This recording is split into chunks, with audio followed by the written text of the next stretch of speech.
Why is it the forest is so welcoming and fun in the daytime, yet so ominous and threatening at night? Imagine going on a camping trip with your good buddy, when you slowly but surely realize something is hunting you. Something cunning, something big, and it knows where you're hiding. What's that? You want to be scared? Come with me.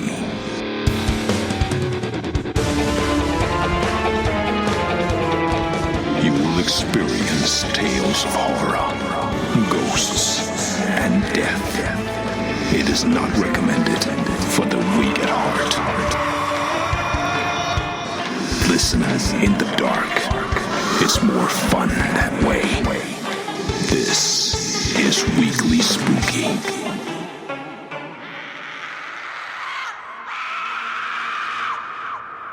Hello, my spookies. It's Wednesday, and you know what that means. It's time for a little spooky in your weekly. I'm your host and narrator, Enrique Couto, and I have quite the show for you tonight. We have another terror tale from our good buddy Michael Kelso, and this one has action, adventure, and monsters. What more could you ask for? But before we get to that story, I want to say thank you so much for listening to the program, especially as we're hanging out enjoying spooky stories in April. Most people like spooky stories at the end of the year, October, November, December, but not you, my loyal spooky listeners. You guys love the spooky on the weekly, and I'm proud to provide. And speaking of providing, we just dropped part 10 of 12 over on Patreon of our series, The Weekend. It's an exclusive series written by Rob Fields, taking place in his Strickfield universe. And it's available exclusively by going to weeklyspooky.com, clicking on Patreon, and subscribing for $1 a month or more. There are 102 of you there right now, listening every week. So, why not take a moment and join today, and make sure we keep bringing you the spooky every single week and beyond. And if you want to support us in a way that doesn't cost you a single penny, I totally understand. You can go to Apple Podcasts or Spotify, look up Weekly Spooky, make sure you're subscribed, and leave us a 5-star rating. It really helps new people discover the program. But now, well, it's getting kind of late. The moon is up, and all the animals of the forest are getting quieter. The silence is almost deafening. I guess they know something that I don't. So we'll get to this story after these quick words from our sponsors.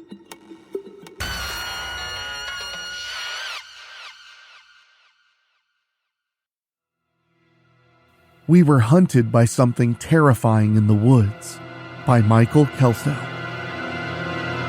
His shoulder was broken, the arm hanging limply at his side like a loose bag of sand. Sweat forced itself out of the pores on his face, and skin peeled off the burns on his hands.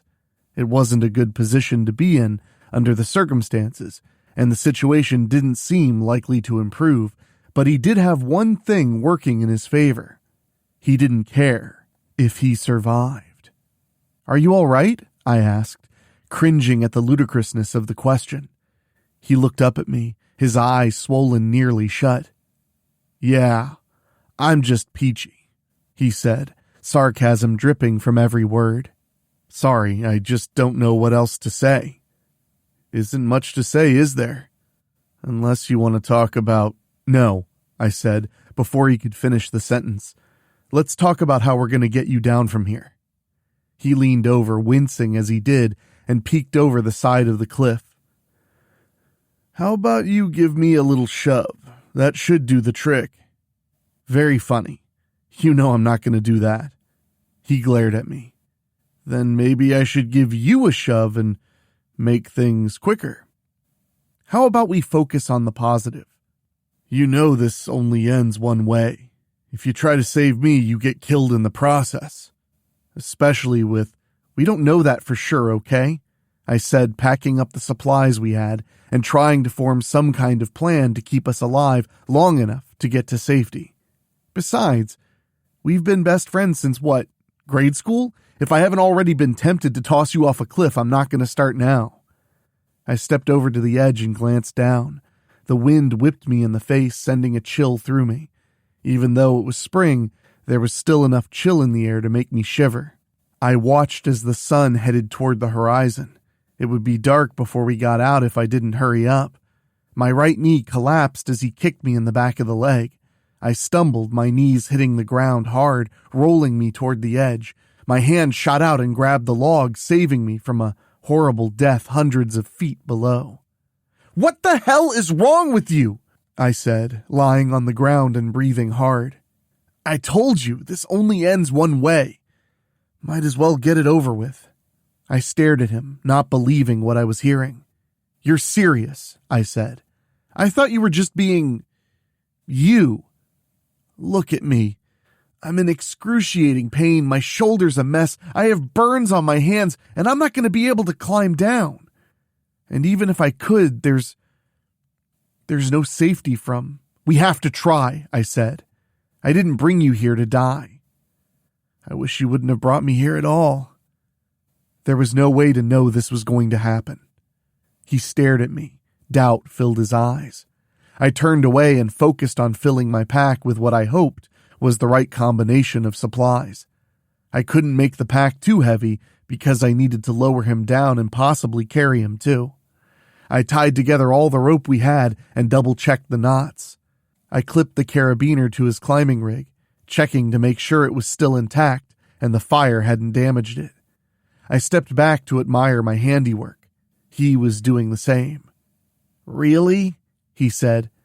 "This is your big plan?" "Sure," I said, smiling, proud of myself and my ingenuity.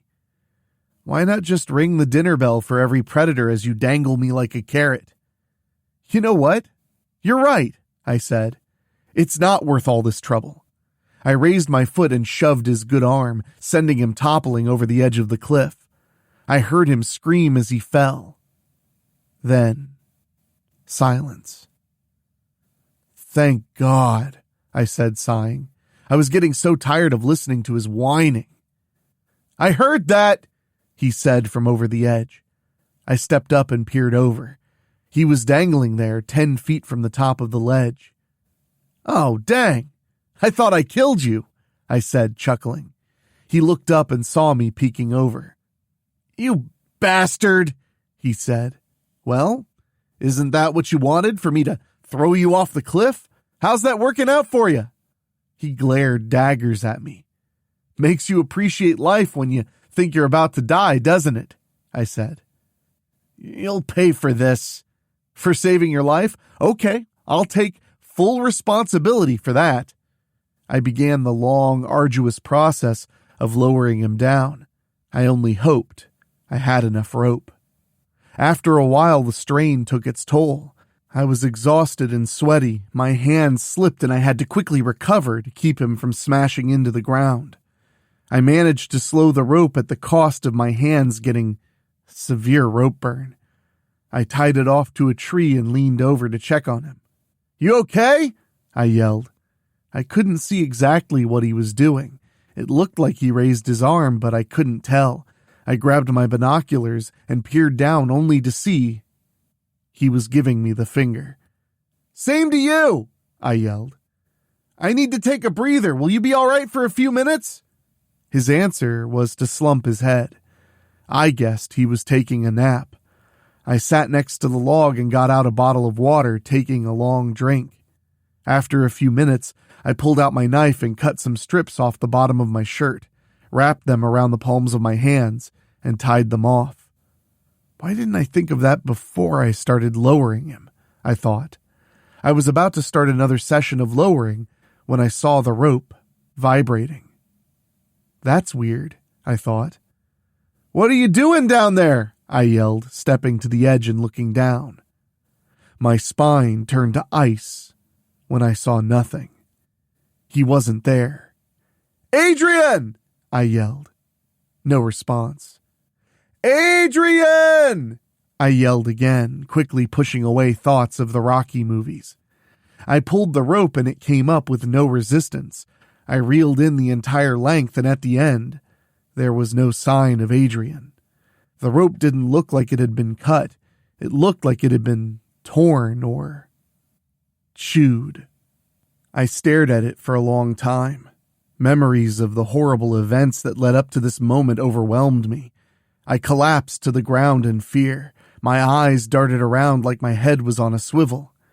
Every tree became a hiding place for that thing.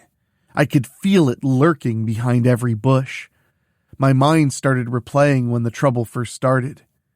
We made it up to the top of the cliff and celebrated by starting a campfire and making some coffee while we set up our tents. Adrian was actually in a good mood, if you can imagine, and we stayed up by the fire until well after midnight. The following morning, his mood changed. "Way to keep me up all night, a-hole," he said, pouring a fresh cup of coffee and looking like he needed it. "What are you talking about?" "Don't play innocent," he said. "You know you were hanging around my tent, circling it late last night, growling and pawing at the ground, trying to scare me." My eyes went wide as he talked. "I swear, I was in my tent the whole time. I fell asleep as soon as my head hit the pillow." "Then what was making all that racket?" he said with doubt creeping into his eyes. "Maybe I was snoring and you heard that." "Trust me, this wasn't a snore." "Well, if it wasn't me, then—" I narrowed my eyes at him. "Wait a minute. I know what you're doing." "What am I doing?" he said, looking at his coffee cup. "You're trying to scare me with some campfire ghost story, hoping I'll wig out." "I'm telling you, it's not some campfire story. It really happened." "Yeah, okay," I said, making it clear that I didn't believe a single word. "I mean it," he said, starting to get angry. Okay, I said. "Don't get your panties in a bunch." "You better," he started saying and then stopped. His eyes were focused on something behind me. "I'm not falling for that," I said, refusing to look, until I heard a branch snap behind me. I turned around and saw... There's more scares where that came from. Weekly Spooky will be right back.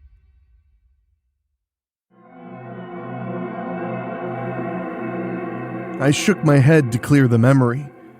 I don't want to think about that right now, I told myself. I need to focus on finding out what happened to Adrian. I stood and checked my supplies, then double-checked to be sure the rope was securely tied to the tree. I avoided looking around for fear of what might be lurking. Then, once everything was set, I stared down at the deadly ground that waited for me to make a mistake, muttered a quick prayer, then jumped off the cliff. Rappelling down was more difficult with a pack on my back and rags wrapped around my already rope-burned hands.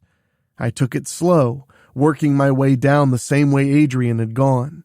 I also went slow for fear of finding what I didn't want to find. I knew it was possible, so I made sure to be as quiet as I could. The rock face was rough, and I did my best not to knock loose any pebbles or do anything that would announce my presence. In a best-case scenario, his rope got frayed on the rocks and broke. I hoped I would find him laying on an outcropping nearby, unconscious, but alive. As I descended, I noticed an opening in the rock wall. My rope was in a straight line with it. I imagined Adrian's rope was, too. I stopped and swung myself over to the rock face, grabbing a bigger rock and pulling myself to it. I pulled my rope up and stashed it, then climbed down the side of the opening. There was a small ledge in front of it that I landed on and peered inside. It was dark as pitch. Even though the sun had just set, it seemed like daylight couldn't penetrate the darkness. I pulled out my flashlight and slowly explored the opening with it. It turned out to be a large cave. I stepped inside and, walking upright, my head easily cleared the ceiling by a good 3 feet. Curiosity overtook me as I shined the light around this newfound hall of mysteries. There were no markings on the walls, and the floor was rough like the cave had formed naturally, instead of by someone making it. But then again, Why would someone make a cave halfway up a cliff face, where it's nearly impossible to get to? I wasn't sure I really wanted to know the answer. As I continued inside, the air became cooler. I hugged myself and fought off a chill. This cave was much bigger than I had originally thought. I walked a short distance before I noticed the smell. Actually, it was two smells that intertwined with each other. The first was the smell of fire. Not like a rushing wildfire coming to burn me to a crisp. More like a campfire. The second smell was less encouraging. It was the smell of decay. Some animal had died in here. There was no doubt about it. I hesitated for a moment, wondering if perhaps I had explored far enough. My wondering ceased when I remembered why I was here in the first place. Adrian was still missing. If he had come down here, it didn't seem like he was coerced. At least, I didn't see any sign of drag marks on the ground or a struggle. But then again, it was hard to tell on the rough rock floor. I suddenly stopped, unsure of what to do. The passageway split in two. I shone my light at the right one, and then the left. Neither seemed to show any clue of which was the correct path. I stared at each for a long moment, then mentally flipped a coin, and went right. As soon as I took a few steps, I could feel a strong wind blowing in my face, carrying the smells of fire and rot with it. I nearly backed up and took the other path, but this was where I was most likely to find Adrian. At least, I hoped I would. As I walked, I noticed a slight glow ahead. I turned off my flashlight and followed the ever-increasing light. When I turned the corner, I saw Adrian lying on the ground in front of the fire. He didn't seem to be injured. Well, at least not any more than he already was. I didn't see any blood near him. I did, however, see a pile of bones tossed in the corner behind him. It disturbed me to see the pile and think about my friend's bones eventually laying there. I took a step forward to go check on him, then suddenly stopped. The huge rock that had been sitting by the fire suddenly moved. I recognized it right away from the size and the color of the hair that covered it. I stepped back out of view and began shaking. I knew I only had two options: kill this thing or hide from it. There was nothing in my bag that would kill it. I didn't have a gun with me, and I doubted a pocket knife would do the trick. I had to find somewhere to hide until it left. My mind ran in circles trying to think of a hiding place. When it dawned on me, I turned and went back to the other passageway as quietly as I could. Once there, I stepped inside thinking it would be a long cavern like its counterpart. However, it was almost immediately blocked. I shone my flashlight on the blockage and was horrified to find it was piled up with clothes, shirts, pants, shoes, and even the occasional backpack. It was all piled nearly to the ceiling of the cave, and more disturbingly, each article had blood on it. There didn't seem to be any that escaped damage either. Most were ripped or chewed, probably like their unfortunate owners. I remember hearing about hikers going missing in this very park, but I thought it was just the normal stuff like in any other park. People get lost or fall into some hidden crevasse or ravine. I guess not. My mind screamed for me to get out of there, fast, but I needed to know Adrian was okay and somehow try to rescue him. Although at the moment that seemed impossible. The longer I stared at the clothes of these poor, helpless victims, the more it formed into an idea. I grabbed some of the clothes and pushed them aside, digging my way toward the bottom of the seemingly endless pile. I wondered how many missing people it took before a major investigation started. I reached the bottom and took my pack off, setting it beside me. Then I pulled clothes down on top of me, leaving a small space for me to peek through. There was just a hint of light coming from the mouth of the cave, but it was rapidly dwindling. I slowly unzipped all the zippers on my pack so I had easy access without making a sound when I needed something. I settled in and tried to make a comfortable seat out of the clothes. My conscience was not happy using the clothes of murder victims for comfort, but I saw no alternative. If I ran, that thing would hunt me down. It already found us once. I must have been more tired than I thought. Once I settled in, I fell asleep almost immediately.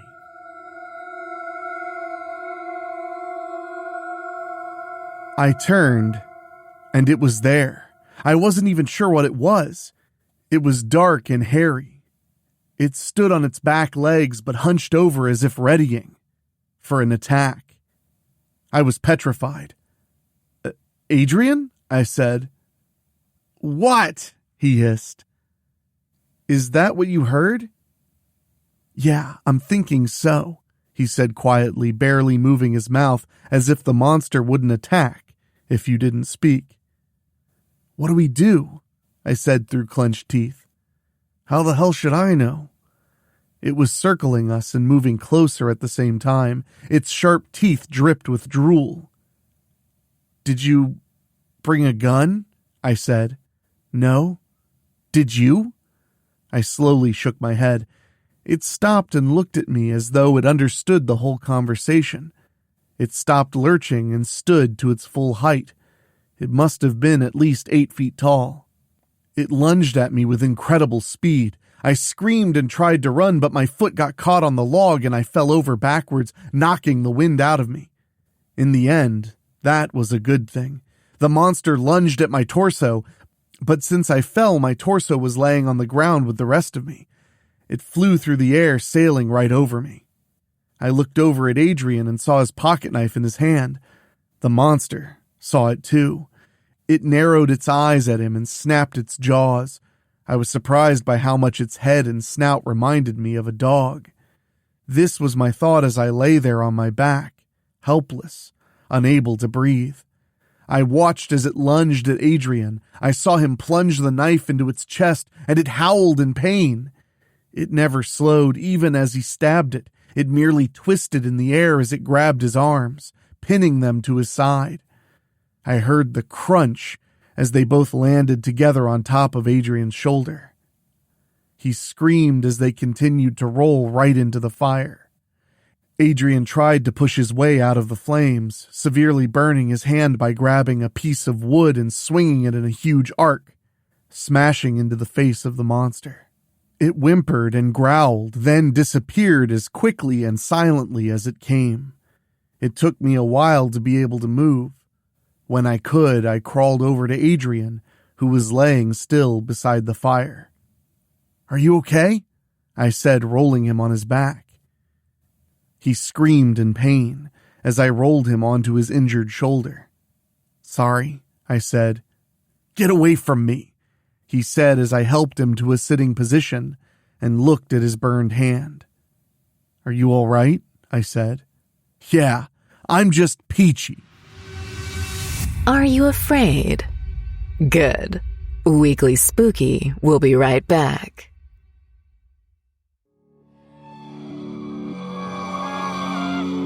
I woke with a start, but didn't know why. I reached for my flashlight and was about to turn it on when I heard the sound of sniffing. I froze. Every ounce of concentration was on being as still as possible.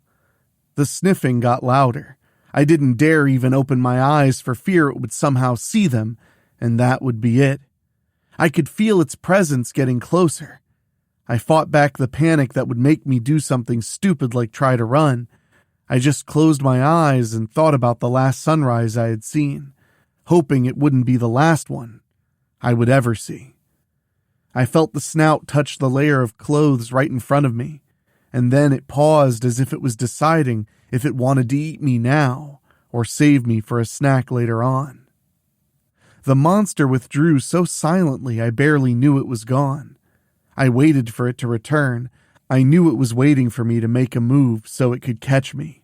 But I didn't. I sat still as a statue for what seemed like hours. Finally, I couldn't take it anymore. I had to move, I had to stretch. I stood and stretched my arms and legs, still quiet. When I sat back down and made sure I was covered by clothes, I risked a little bit of light through my hand to get a bite to eat. Opening a granola bar without making noise is a tedious job at best. It took me a half hour, and after I ate, my only reward was thirst. I sipped on my bottle of water, avoiding the temptation to gulp it down. I didn't know when I would be able to fill it. I checked my watch. It was 1 a.m. At the same time, Adrian had heard the growling. I took a chance that this thing would be out hunting at night.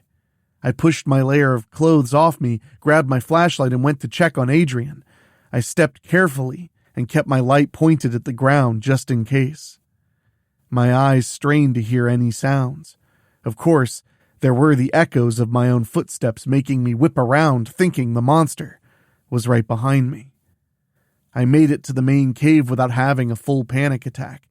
The fire had burned low, and a dull orange glow lit the walls. I found Adrian lying in the same spot as before. He didn't seem to be moving. I leaned down and listened for breathing. I could hear a faint breath. "Adrian," I whispered, shaking him. "Come on, man, we gotta go." He moved a little. "Adrian," I said, looking to be sure it wasn't sneaking up on me. "Adrian, come on." He opened his eyes just a slit and put his hand up to shade his eyes from the light. "You still with me, buddy?"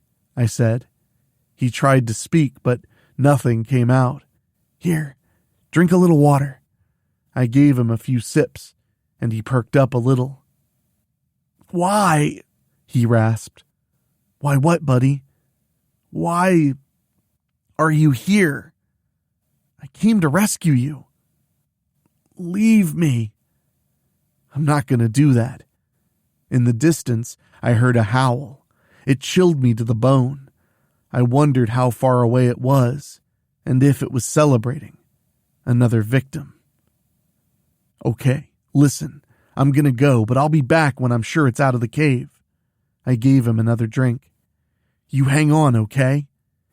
He closed his eyes and laid back his head. I stared at him for a moment, then jumped up and ran out of the cave. I turned at the fork and buried myself back under the clothes, turning off the light as soon as I was set. It wasn't 5 minutes later I heard something lumber by in the cave. I had cut it too close. I needed to make mental notes of when it went out. I stole a glance at my watch. It was 1:37 in the morning. I drank the last swallow of water and lay down in my nest of clothes.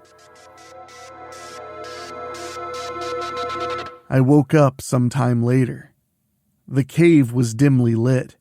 I could see a bright light coming from the opening, but it didn't penetrate all the way to my nest. I could see the walls near the opening, but not much else. As I watched, a massive shadow blocked my view.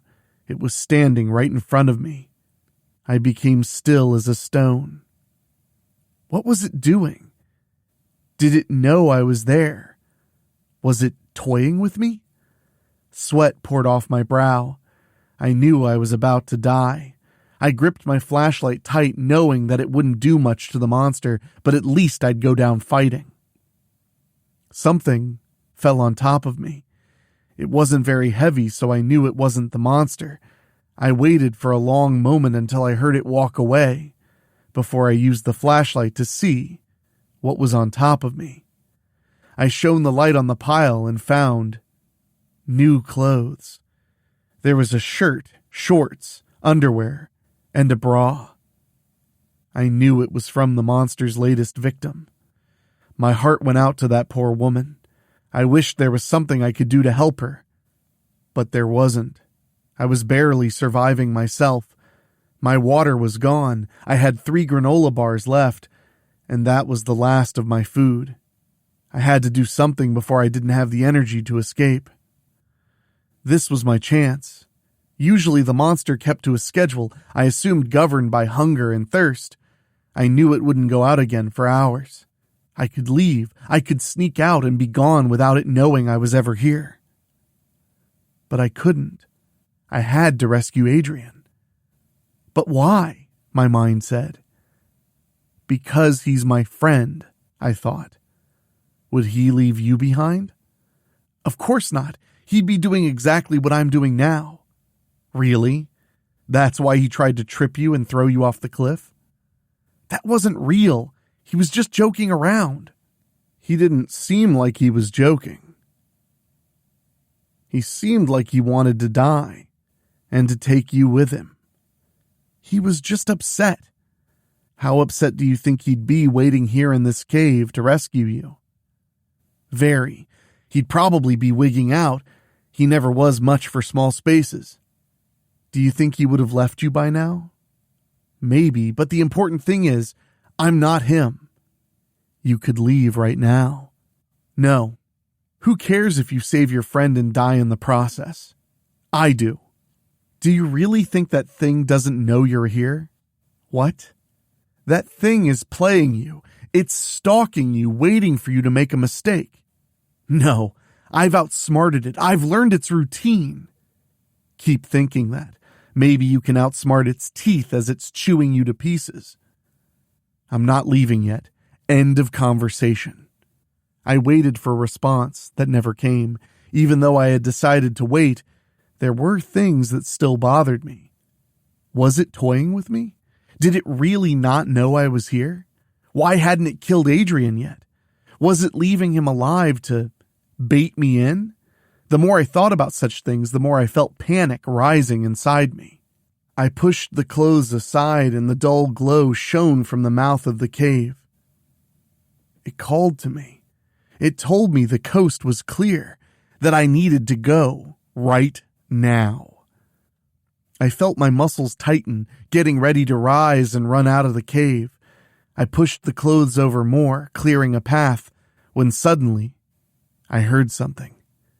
I quickly and quietly buried myself under the clothes. I had barely stopped moving when I heard the monster lumber through. It paused in front of the clothes, sniffing the air, then turned back toward the mouth of the cave and disappeared. I waited for a full minute before I breathed a sigh of relief. My own ingenuity had nearly gotten me killed. I was sure that thing wouldn't be going back outside for hours, and yet it had left within minutes.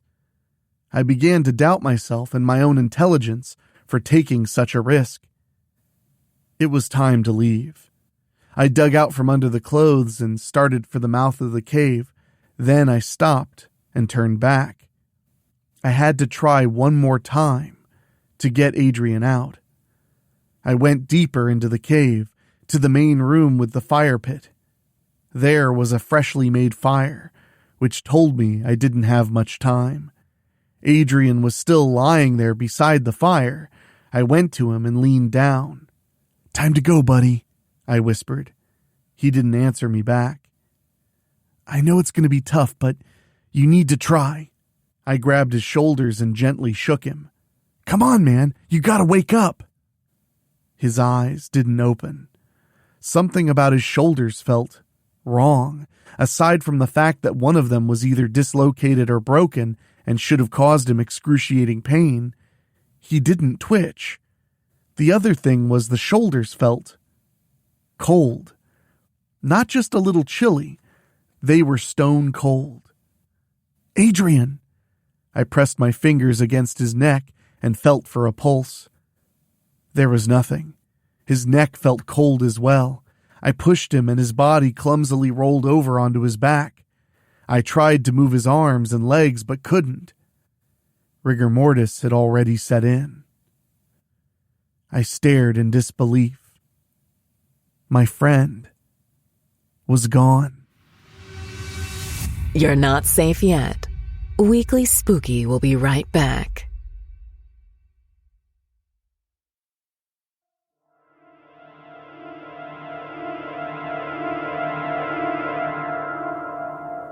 Not only was my friend gone, but I had wasted all this time trying to rescue him.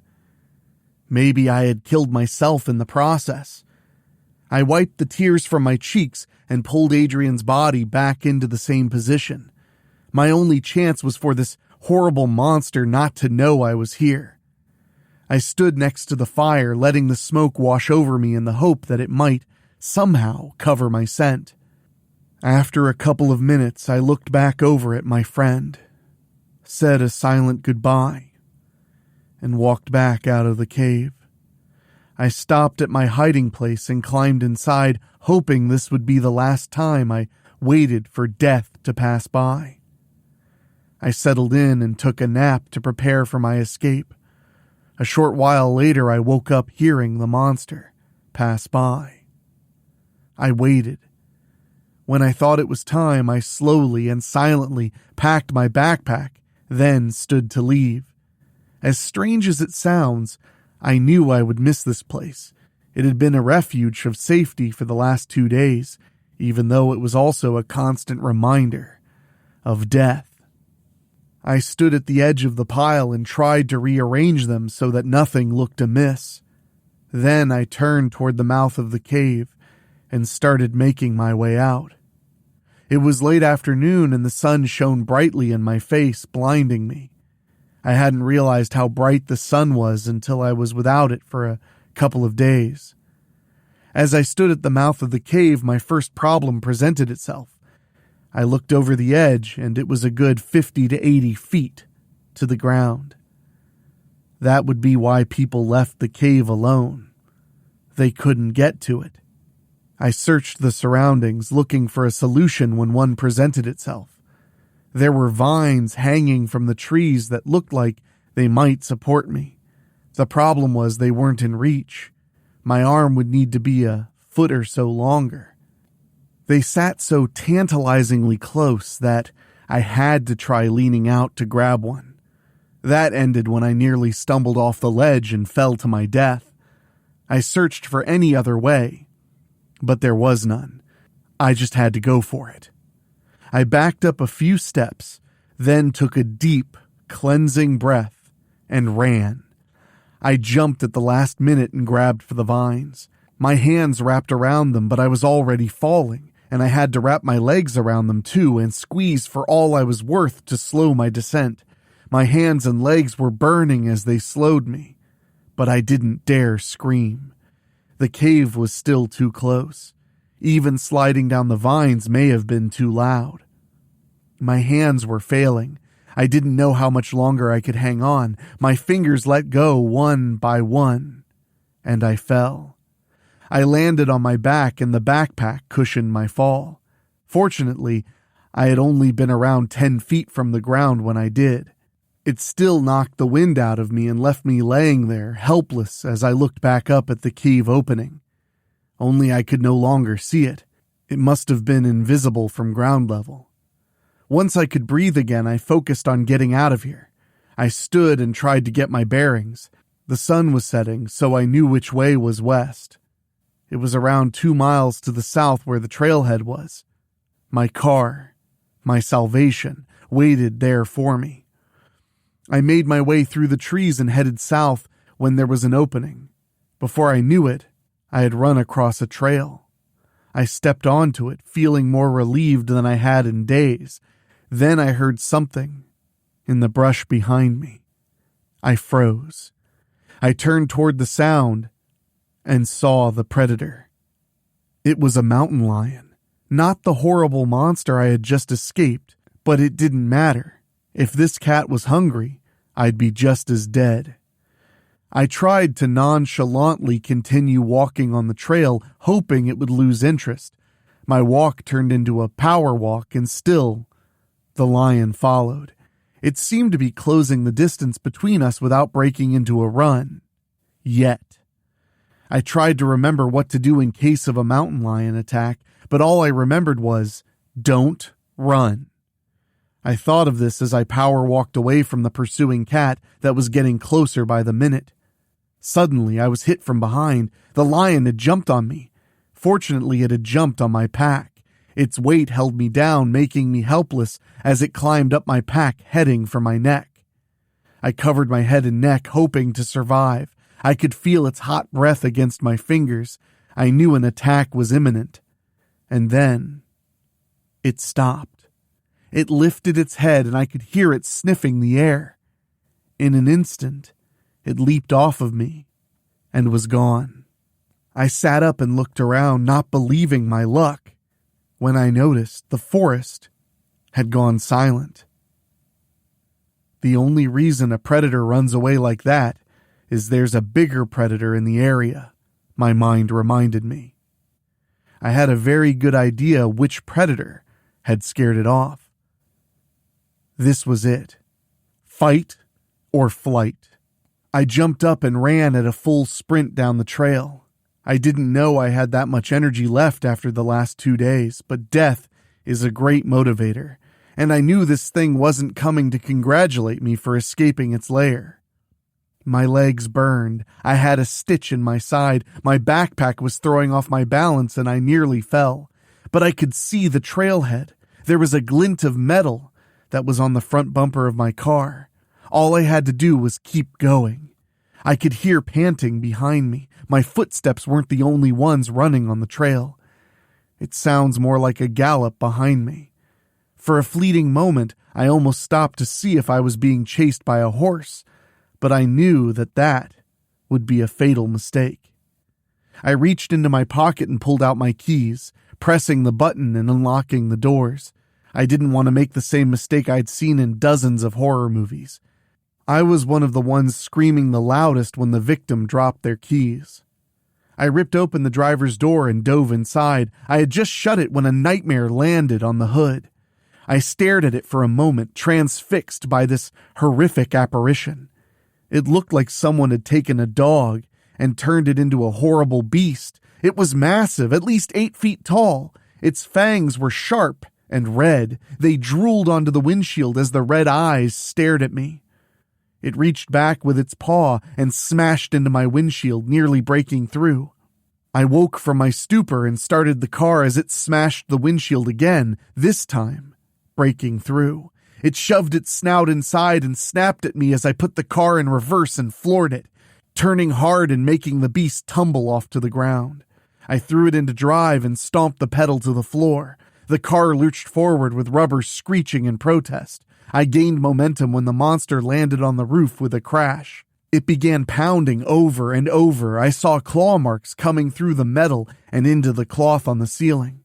In desperation, I began swerving back and forth, trying to shake the monster loose. Metal and rubber protested at the maneuvers with the extra weight on top.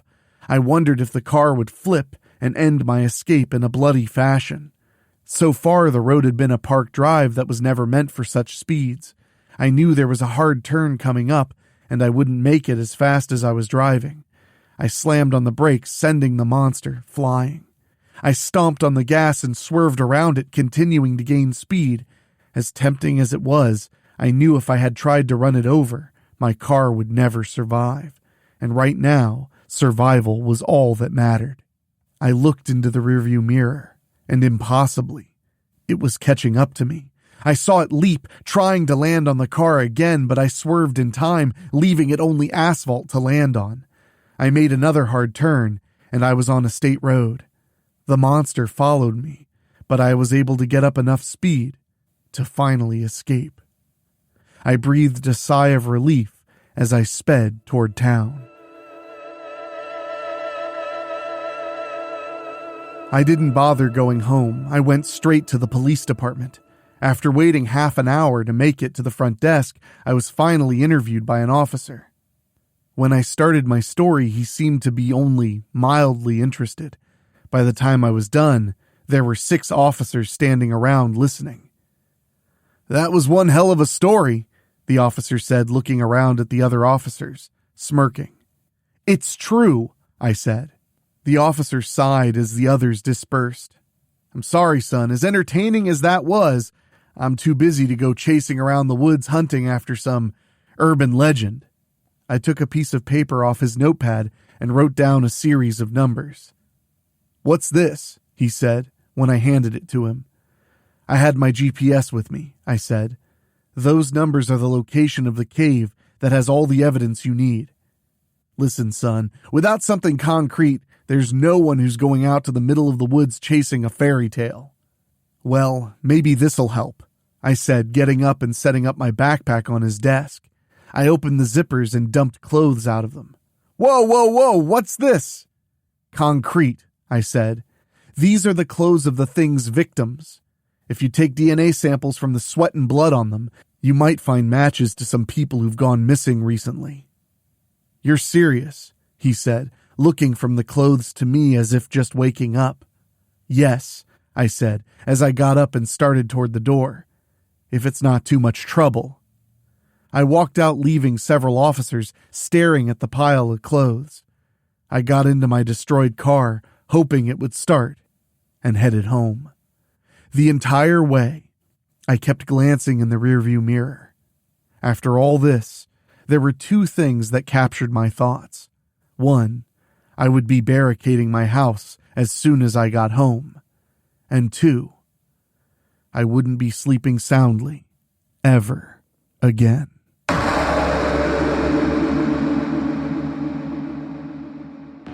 Well, that was quite a story about the things that can go bump in the night in a dark forest. I hope you enjoyed it as much as I did. I know I'm seriously considering going on Amazon and buying some materials to board up my house now. Well, my friends, I hope you've been having a good week. I've been doing okay. I really appreciate all the messages and emails that I've been getting about my dog Henwolf's passing. Thank you guys. I really do appreciate it. Your support does help. It makes it hurt a whole lot less. So thank you from the bottom of my heart. And speaking of hearts, so much is going on right now. We're only 2 episodes away from wrapping up our first Patreon series, The Weekend. It's a 12-part series and we just released part 10. So if you go to weeklyspooky.com right now and click on Patreon and sign up, you can listen to parts 1 through 10 right now and know that you'll get parts 11 and 12 throughout the month. That's right, when you sign up for Weekly Spooky's Patreon, you get 2 bonus shows every single month, and they're a part of a series tied into the Strickfield universe that I know you all love so very much. And speaking of Patreon, I want to say an extra special thank you to our Patreon podcast boosters, folks who pay a little bit more to hear their names on the show. And they are Johnny Nix, John Callan, Bobbletopia.com, Jenny Green, Brent McCullough, Karen Weemet, Jack Kerr, and Craig Cohen. And if you want to join them and hear your name on the program, just go to weeklyspooky.com, click on Patreon, and select an option at $15 a month or higher. It really does help the show immensely. Thank you guys so very much. But now, it's time for me to get back to work because we have so much more Weekly Spooky to bring you, and in the summer, a mini-series. So, for now, I'm going to get out of here, but for myself, for my executive producers Rob Fields and Mark Shields, my producer Dan Wilder, and our composer Ray Mattis, stay safe, but man, make sure you stay spooky because, well, spooky is what it's all about. I'll talk at you next time. Thank you for listening. Make sure to find your way back next week. But for now, you are safe. Trust me.